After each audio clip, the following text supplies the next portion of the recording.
Autogenic training, very complicated. If you love yoga, you might like it because it's got lots of exercises that are very demanding exercises. It works, but it's also very long and lengthy. And like so much of all these things, they generally require a coach, a facilitator, a practitioner. So utilizing them to make some uncovering, to break through some invisible barrier, good idea. But even when you do utilize them, you'll talk to any one of these people that use them, and they'll tell you what I'm going to tell you today. Getting into the unconscious is not simple. Augmenting some way of changing that dialogue inside your head is desirable. Breaking through those self-imposed limitations is a necessity. And the responsibility to do that is you, not the facilitator, but you. In America, where it's used with physicians, healthcare practitioners, it's considered to be a take-home modality. You see your psychotherapist, you go home, and you have a little bit of therapy. So it isn't that these things aren't good or that they don't work, it's that for most of them, they take time that we're not inclined to invest in improving ourselves.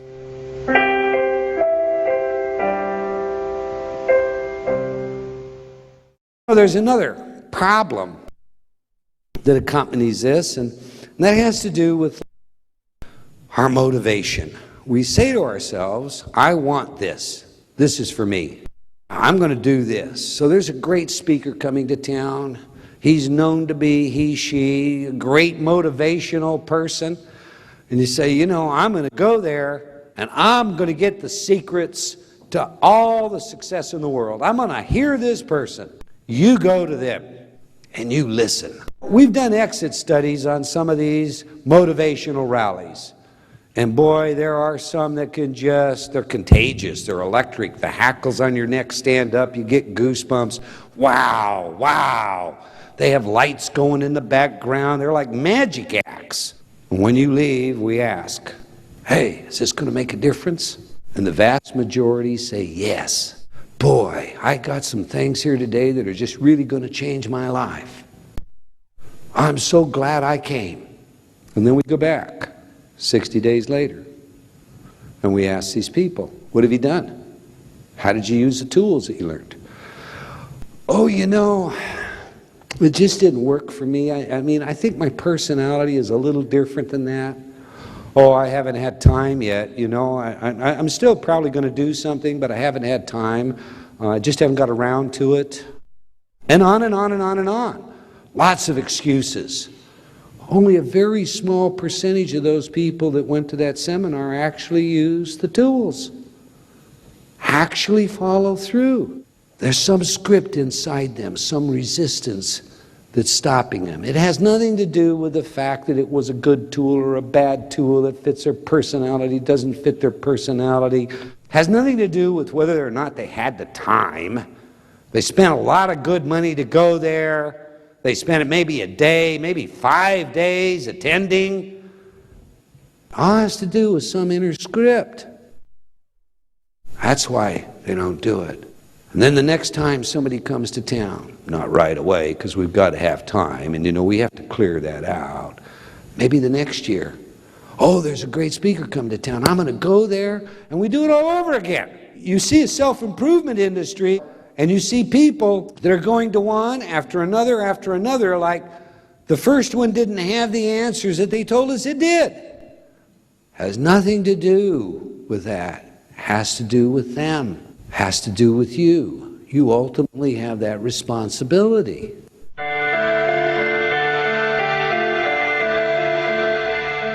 There's first denial. Everybody knows what denial is. No, I didn't do that. Wasn't me. Only we get denial in the unconscious as well. We get denial that refuses to acknowledge certain behaviors, that even rationalizes those behaviors. We have fantasy formation. Fantasy formation is simply, boy, if I ever run into her again, I'm going to say, I don't know, I can't see enough to tell. You know? We fantasize not just about our behavior, but we fantasize about what we could have said, should have said, how we should have acted, could have acted, both in creating who we are and in creating defense mechanisms. It's their fault, not mine. We have introjection. That's common. We take too much blame. We put it all back on ourselves. I must not be any good. I just never have been able to do that. Or I just made a mistake. In acute cases, this can literally paralyze the human condition and its potential. We have isolation. Oh, that's withdrawal. We just pull away. We just disengage. Maybe we disengage like I'm never going to be on a stage. I'm not a singer. I can't hit a note. There's no way I'm going to ever sing again. But we isolate not just ourselves, but our behavior from ever engaging in some activities. And we also do that in defense mechanisms in how we perceive what we don't perceive. And I'll show you that visually in a minute. We have projection. I remember an arrest one day. The guy has just committed a burglary. He's fleeing from the scene. County detective grabs him. They're in a big fight. And I happen to just be driving by. Bang, out of the car. We cuff this guy. He's standing up. He's going to sue me. He's going to sue the county. He didn't do anything. This is a false arrest. Da-da-da-da-da-da-da. We tip his coat upside down, and it's got the contents of the house in it. What we have in projection is you're guilty, not me. And we see that very, very often in personal relationships. There's some behavior that's not working, and you accuse the other one of the behavior that you're doing yourself. That's projection. We have regression.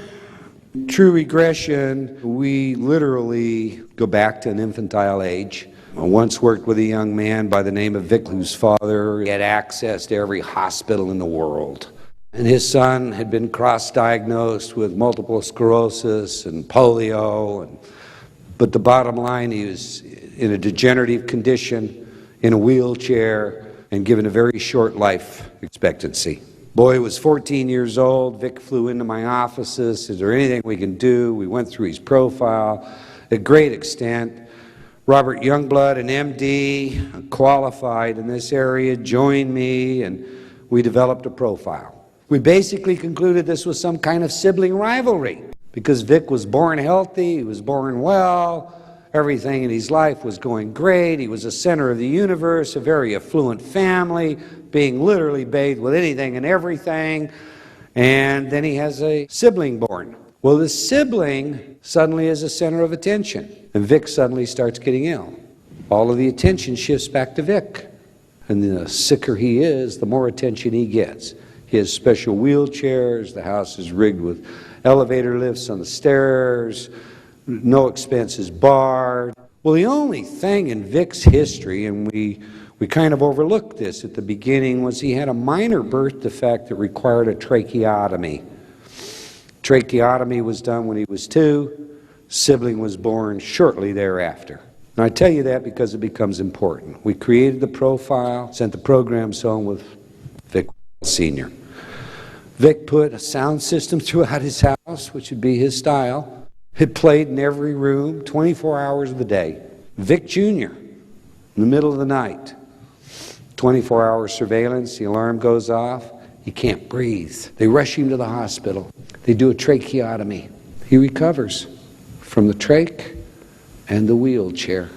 I have a picture of this boy, 16 years of age, 2 years later. There's no degeneration. He's standing proudly holding his driver's license up, sending me a letter with his photograph standing next to his new vehicle.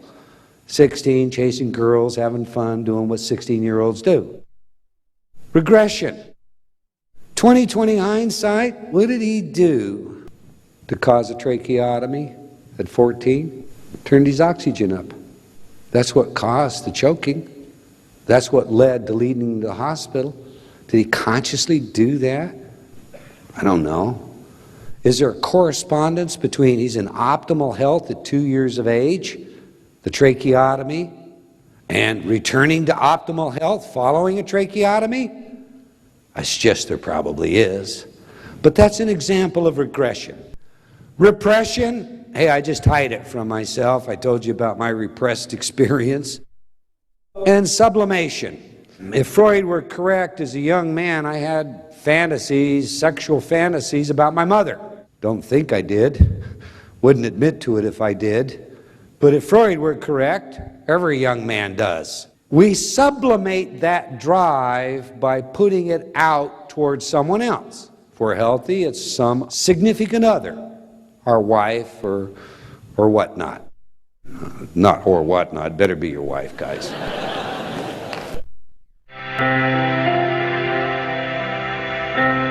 When we look then at quick overviews of models, there are three that fit in the area that we're discussing today, of the unconscious and uncovering and motivating and re-scripting. The first one is the magical mind of Carl Jung. Now, I have great respect for Jung. Great psychologist. He's the man that essentially told us there was a collective unconscious. And that collective unconscious was ever present. And we tapped into it. And that might explain such things as serendipity and synchronicity. Why there are 20 scientists, 20 different parts of the world working on the same project, making the same breakthrough at the same time without any communication. Well documented. But Jung and the interpreters of Jung have made this kind of a magical unconscious. Hey, I don't know if it's magical or not, but I know I'm not going to go down that path and try and be a scientist. So I'm going to tell you we're not going to use any magical mind concepts. Dynamic unconscious, I've covered that. Parts of that are very controversial, I think rightly so. Part of it is not. I'm going to opt for who? William James. He coined the term stream of consciousness, and that's what we're going to talk about in our model today. What is a stream of consciousness? It's all that self-talk, all that chatter in my mind. Do I know it exists? Sure, I live with it every day. Do you know it exists? Sure, you live with it every day. We all experience that chatter. Does that chatter agree with everything I want? No. And that's the model we're going to use. We're going to look at cognitive engineering by changing the way we talk to ourselves. But before we do that, I want you to now condense this material into a model. Bill Gilroy, my friend who taught me it's okay to stand in front of all of you, you're not going to shoot me or throw darts at me, and I can double check and make sure my zipper's up, designed this.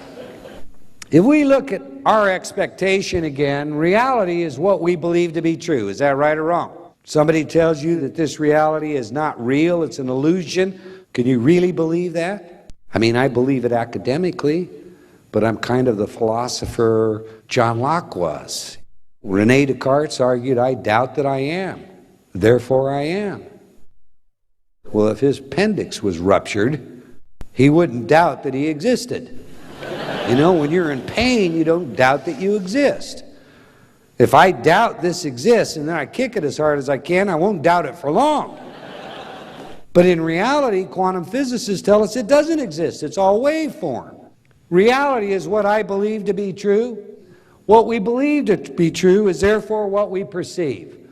I don't know how many of you have seen the flick it's called What the Bleep, but it's full of renowned scientists. A lot of conversation goes on in this. It shows us what I believe to be true is not necessarily what's true. Perhaps the Aztecs in Montezuma were indeed easily conquered by an inferior army because, as they say in What the Bleep, they had never seen ships of that kind, so they literally didn't see them. They thought it was gods with their golden helmets walking on water, just as they report. If we haven't ever seen it, is it possible for us to see it? What we believe to be true is what we perceive. What we perceive is what we look for, or what we expect, good, bad, or indifferent. What we look for is what we know. What we know is what we believe to be true. And what we believe to be true is reality. And we just go in that circularity. So in other words, If my expectation says something cannot exist, it cannot exist. It's that simple. And you won't prove otherwise. It just simply is outside of my realm of belief. I'll refuse to look at it some way or another. My reality will be made up without that. Is that reality? I don't think so.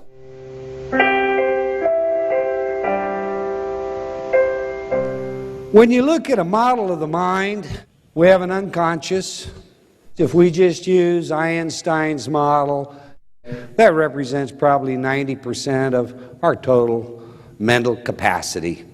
We do a lot of things with neuroscience today, and we trace all the activities of the brain.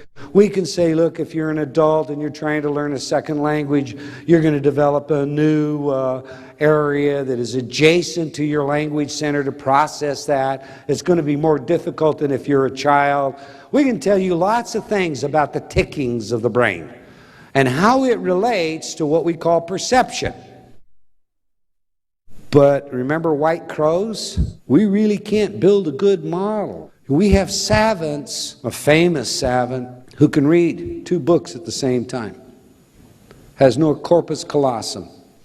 Not only can he read one with the right eye and one with the left eye at the same time, he remembers every word he read. And of some 3,500 books, he can recite every one of them word for word. We have a twin savants, 2 of them, that have the ability to do prime numbers. They do it for fun, as fast as a computer. Now, I'm not talking about prime numbers like 1, 3, 5. We're talking about prime numbers that are 30, 40 integers long. How is that possible?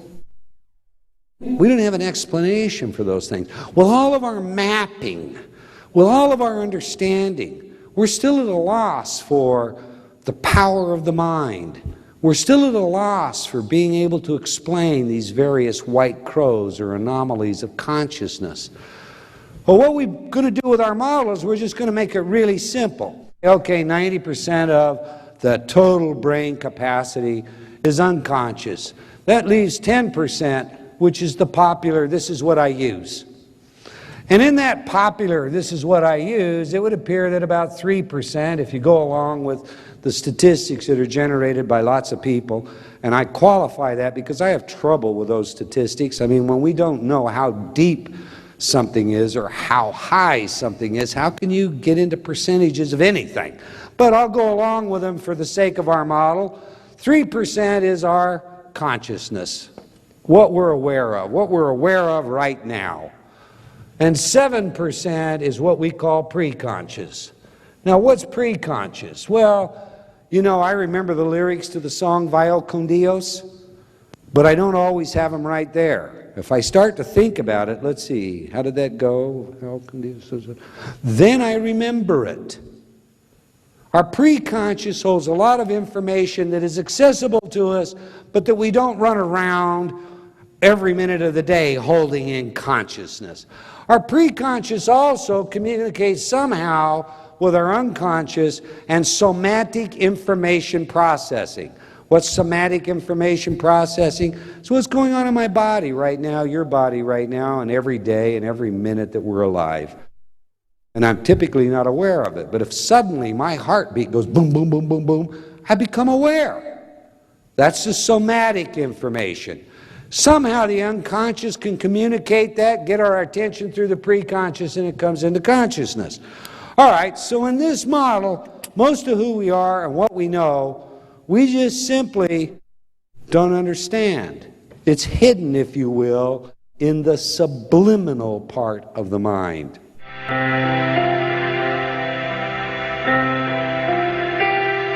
4 drives.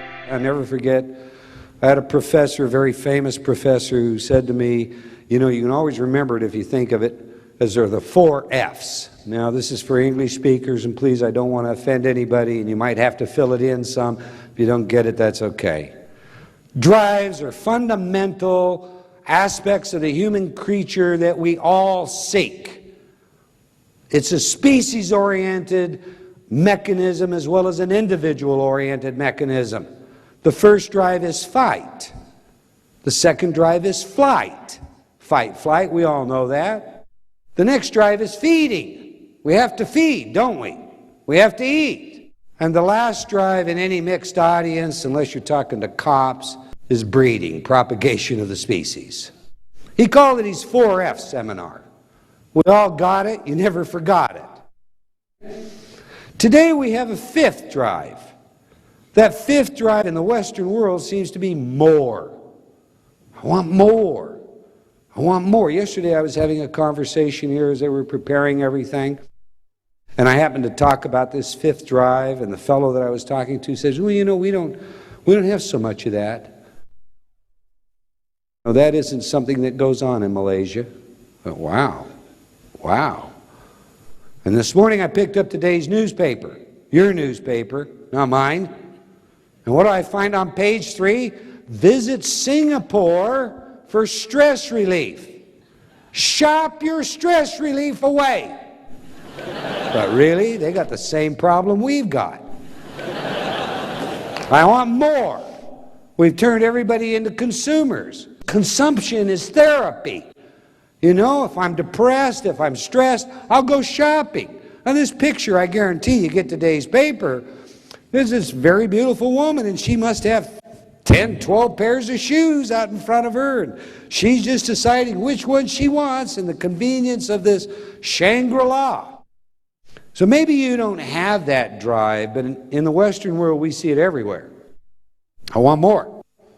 What do you want more of? I want more fame. I want more attention. I want more love. I want more friends. You know, it's like a child. I'm bored. I want something. Buy me something. I want more. I want more cars. I want more success. I want more money. I want more. You know what we don't hear? I want more awe. When I was a boy, I'll never forget walking out my front door one day, and we had a rose bush. And this rose bush had a beautiful young red flower on it.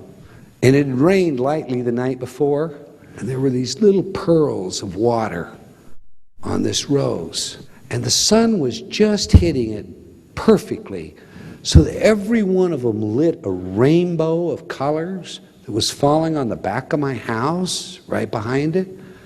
I looked at that and beheld it in awe. Wow, what beauty. And remember that to this day, because the first sense I probably had of awe was the glorious beauty in that rose. That rose to me smelled sweeter than any rose I've ever smelled in my life, and I'm sure it had nothing to do with the scent of the rose itself. It was the awe of that moment.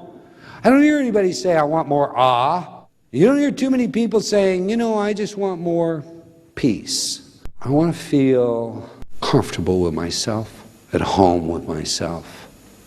I just want more peace. Now, this fifth drive seems to be outward, like so much of everything that we look for in our lives. We have a metaphor. It's a story of the creation.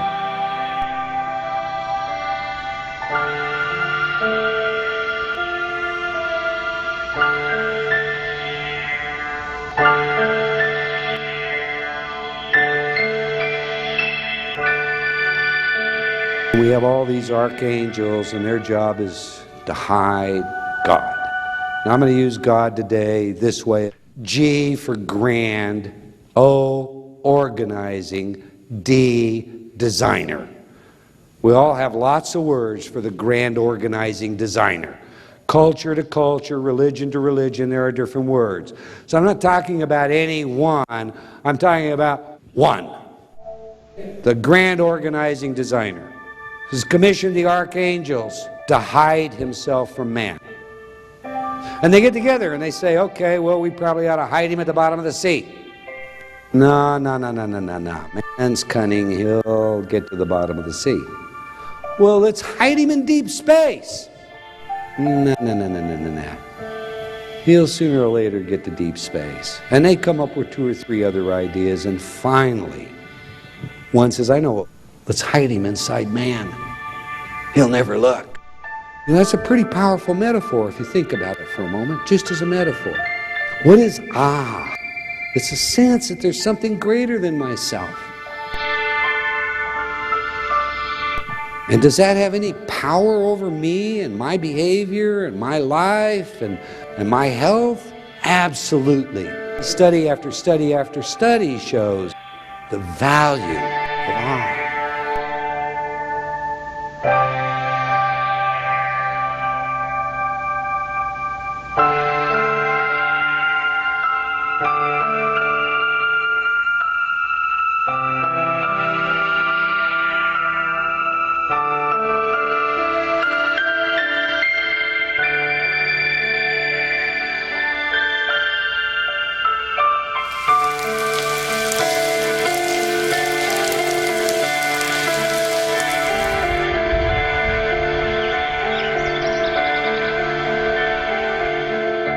This fifth force in our Western world is simply more. I want more toys, I want more money, I want more success, etc. Let's start to tie things together, all right? And we have fight and flight.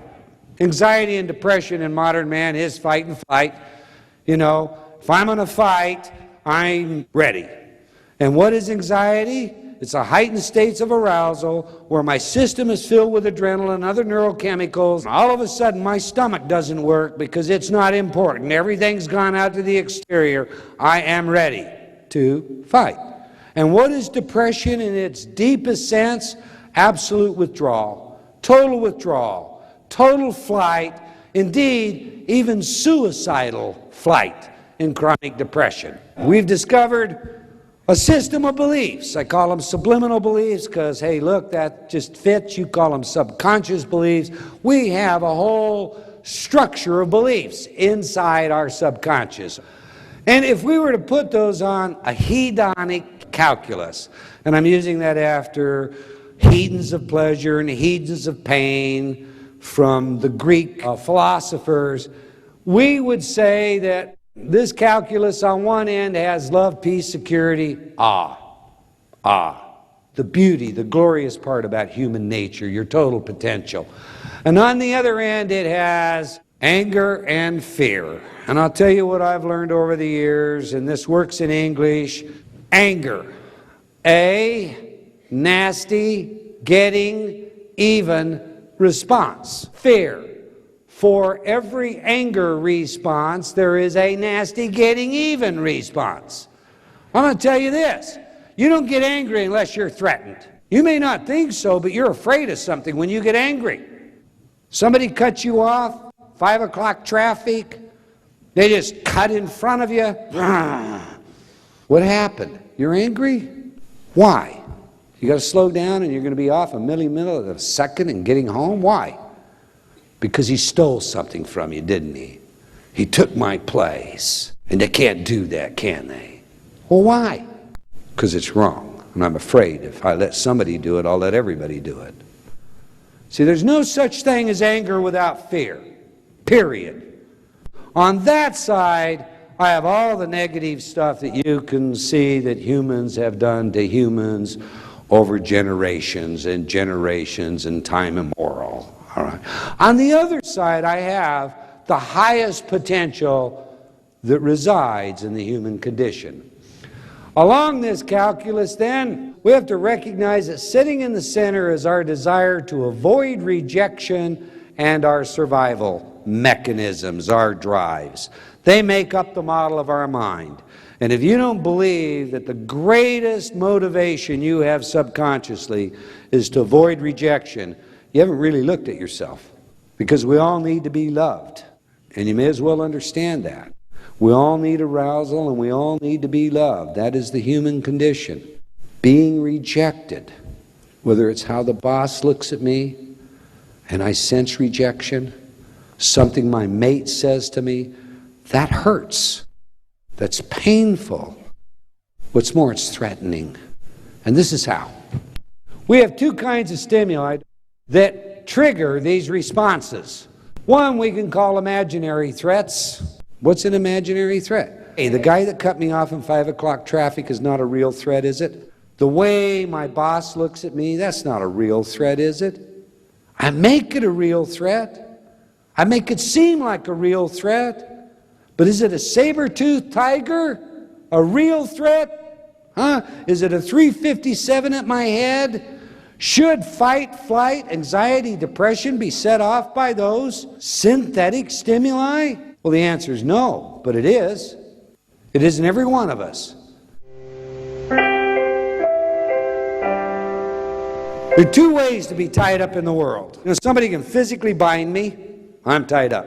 I can attach a string to this microphone and refuse to pull it hard enough to break the string or to let go of it and walk away. If I have a belief that is a string and I'm holding on to it, it's my little chicken yard belief, I'm tied up. I promised you I was going to tell you the most important part of today, something that will change your life if you're willing to do it. Something that will add longevity and it will add health, and that's guaranteed. How did the inmate population tie themselves up? After all these psychometrics I told you about, we interviewed them. And you know what I heard from them over and over and over and over again? I mean, it can be summarized this way. Hey, my daddy was an alcoholic, my mommy was a prostitute, the neighbor boy hung heroin on me when I was 12 years old, but for the grace of God, there go you. And you know, almost all of that was nonsense. What were they doing? They were blaming where they were on somebody else. Not my fault. What is this thread? It's blame.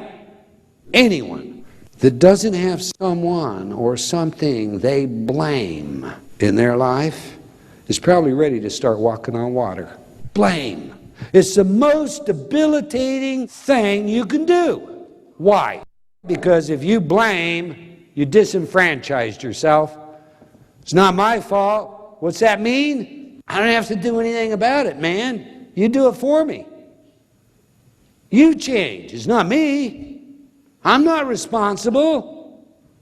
Isn't that what blame does? Blame literally executes your free will. Krishnamurti, the great philosopher, J. Krishnamurti, passed away recently in Ohio. I guess recently, I'm getting old. 12 years ago, 15 years ago, said this: choice is an illusion that grows out of confusion. If I know clearly what to do, there is no choice. Now think of it this way.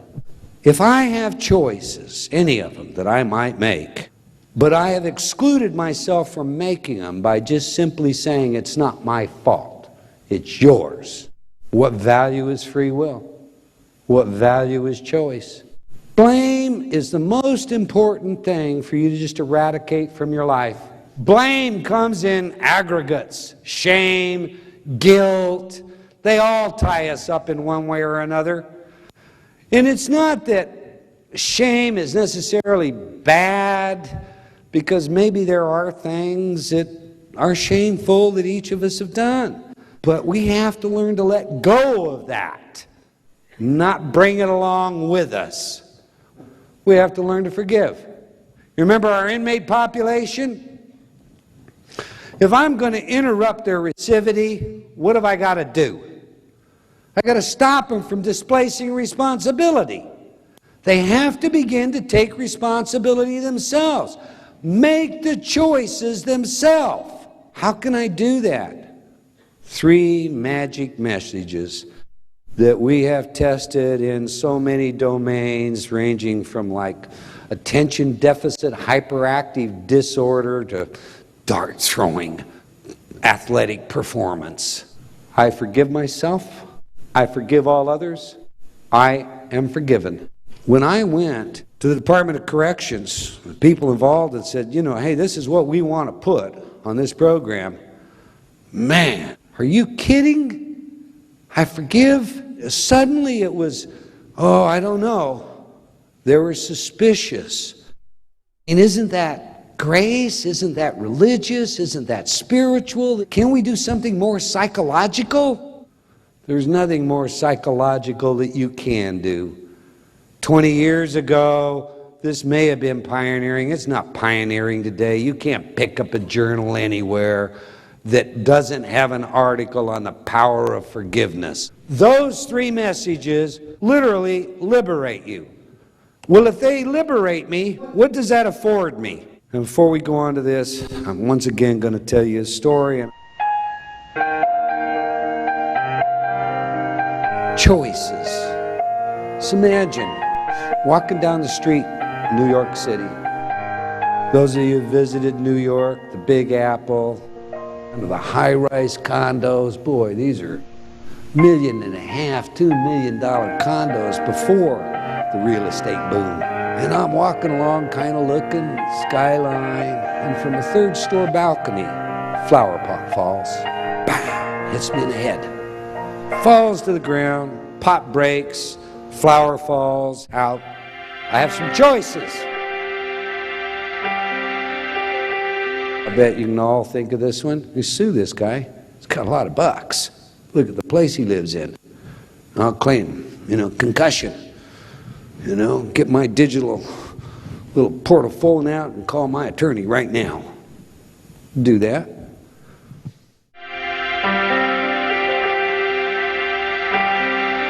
Oh, I wanted to be John Wayne. I'm going to take this broken flower pot and put it where. But I get to the door and I see this guy as a linebacker for the Chicago Bears. Excuse me?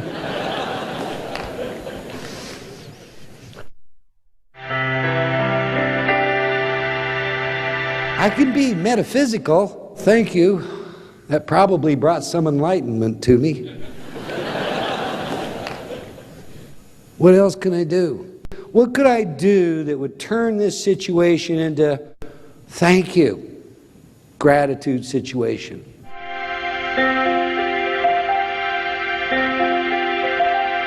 Oh, what if I were to take that flower, go over to the corner florist, have it repotted, take the pot back to the owner. It fell off your balcony, pot was broke, wanted to return it to you repotted. Of all the things I could have done, which one would have made me feel the best? You're right, last one. My body would have been filled with all those good, warm, fuzzy chemicals. I would have had a moment of ah. I had a great laugh looking at the expression on the person's face. That would have been my best, wouldn't it? How many of us would think of that? Choices. When we undo blame, guilt, shame, we have the ability to uncover a new self. We suddenly have a whole new horizon, a whole new vista of choices. And those choices manifest our free will. The confusion, anger, fear disappears, goes away. Now to digress, we have that puzzle in place. Let's finish the technology puzzle. Remember, we're assembling puzzles. Turns out to be shadowing technology. I didn't think it was all that revolutionary. All my colleagues said, wow, nobody's ever done this, you ought to patent it. Well, I did. But I also give it away to therapists. I tell therapists how to do it, etc., because there's an advantage to working one-on-one with clients. And I'm going to tell you what we do. What is shadowing? It's not a buried message. What is a buried message? In the United States, if you advertise something, say something will do something, make certain claims, you better be able to support them. Because otherwise, we're going to have some government agency, they're going to come in and they're going to say, show me. And they're going to fine, shut you down, and do other things if you can't show them. Well, there was a company, remember these companies that made programs that I couldn't find anything on? They got in some trouble in Texas, the Attorney General's office in the state of Texas, and asked this company to put up or shut up, and they contacted me because I'm supposed to be this guru, and said, can you help us in this case? First thing I asked him was, well, how did you create your programs? Well, we'll have an audio engineer send you the details. Ah, finally, the secret recipe to Coca-Cola. And in come the details. The audio engineer certifies that he mixed the affirmations 40 dB beneath the primary carrier. Okay, we're not going to go into audio acoustics. I'm just going to explain it this way. 40 dB beneath waves or music. What is that? The theoretical limit to a ghetto blaster is 30 dB. Do you get that? It can only get out 30 dB. What's 40 dB? It's what's going on at the symphony concert that's taking place, where do you want it to be? Singapore right this minute? And how it's affecting us. Don't you hear it? Isn't it beautiful? That's what it is. It's invisible. It's not real. I mean, in order for a stimulus to be a stimulus, it must meet a certain threshold. And in an audio stimulus, it must trigger a neuron. If it's insufficient to do that, it simply doesn't exist. Understand that? When I started my research, designing these things, the first thing I took into consideration is something known as hemispheric laterality. That's the right brain and the left brain. We developed what we call the mirror imaging paradigm, and it basically works like this. First of all, our left hemisphere for us right-handers is typically the linear logical center of our brain. It processes language, it thinks mathematically, it is the logic center. Our right hemisphere, on the other hand, just about everybody gives subconscious activities to, but it is spatial, it is oriented artistically, it is so overgeneralized that I want to be careful here. Where I come from, if you see a left-hander, you might jump to the conclusion that they're going to be a musician. Not necessarily so. But the body is cross-wired. And if we're right-handed, that typically demonstrates that we're very left-brained. And things that are linear, we're going to favor and be predisposed to. If we're left-handed, that means we're right-brained. And that typically means music and art and things of that. But the brain is amazingly redundant. And in its redundancy, that is too much of a simplification. There are left-handers that are brilliant mathematicians and vice versa, right-handers that are brilliant artists. But we tend to generally think of it as lateralized by speciality. You think of it this way. If you were an athlete and I took two balls, I held them so far apart and I threw them to you, and I said, catch them, and you tried to look them both into your hand, you would drop them. You cannot do that. You simply cannot do that. But if you take your eyes off them, you can pick them up pretty easy. The brain specializes, and in its specialization, one hemisphere has clearly been shown to specialize more in linear, logical, analytical, and the other more in the spatial and the artistic. So I don't want you to go away thinking it's either or, even though there's a lot of literature that says there is. You remember I told you about the lie detection test? I ran the tape backwards. The guy said, no, I didn't take the missing money. And backwards it said, liar. Remember that? Now, if there's anything controversial, really controversial, I'm going to discuss with you today, that's this next area. Carl Pribram said the brain's holographic. Said so 30 years ago. Brilliant scientist, Stanford University. Boy, Carl Pribram says so. I paid attention. Pribram, however, didn't. He kind of went away because it wasn't real popular, and he is a very well thought of professor. But not everybody went away. They took his idea and they started doing a lot of research. What do you mean holographic? The brain's holographic. Well, you know, when I went to school, they taught us that memory was encoded in so-called engrams and egrams. That is, look, you know, we had special compartments in the head. I'll bet that looks funny. Special compartments in the head where we just stored all our information. Utilizing rats, we anatomically have removed different parts of the brain from maze-bright rats, rats that run a maze very quickly, until there's no place left for memory to be. And they still run the maze. You say, well, how's that possible? If it's encoded here and we remove the section, how's that possible? The hippocampus is gone, hypothalamus is gone, neocortex is gone, the frontal lobe is gone. Oh, where is this memory? Well, according to Carl Pribram, it's holographically stored across the entire brain. And according to modern research, that pretty well stands as that's how the brain encodes information. You can take engrams and egrams and throw them away. That's a fact. The brain mirrors information. This mirror processing information gives rise to the controversial subject I mentioned earlier. Do we learn language in reverse and then mirror it to the other hemisphere? You know, the universe is kind. At the time I'm working on this, young lady, dyslexic, doing what all young people do. Not all, but a vast majority. She's writing 5s and S's backwards. How many of you have seen that in your own children? Instead of this, it's this. Instead of this, it's this. It's very, very common. They typically outgrow it.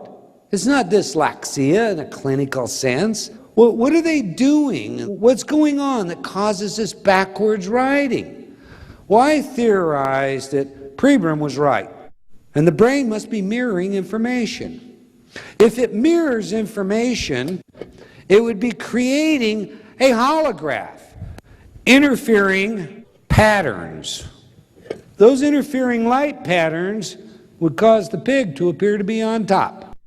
There are two mirrors. They're refracting light.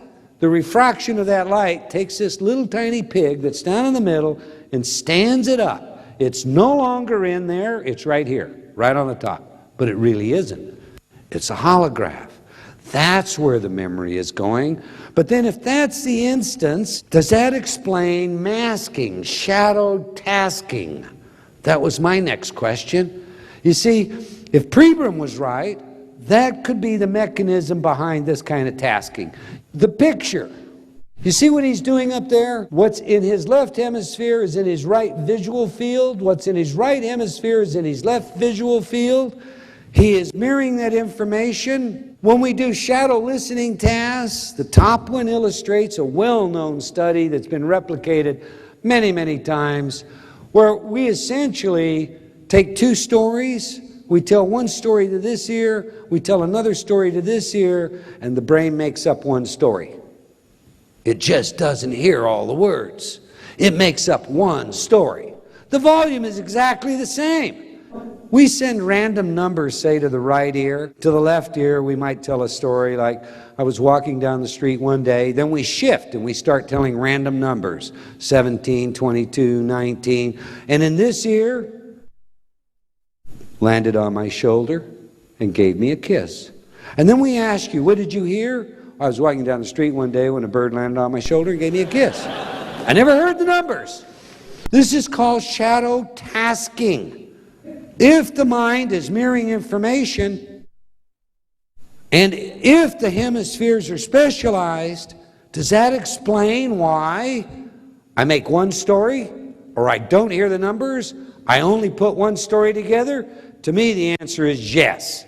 A lot of the literature is in total agreement. A friend of mine says, Eldon, one day you're going to win the Nobel Prize. A dozen others say, Eldon, I think you're over the deep end. We'll get to the proof. Remember, I'm the pragmatist. Does it work? If I'm right, then we have two hemispheres mirroring. You see the word up there, cat?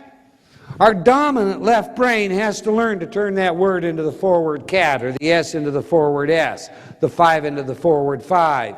We would process information that way.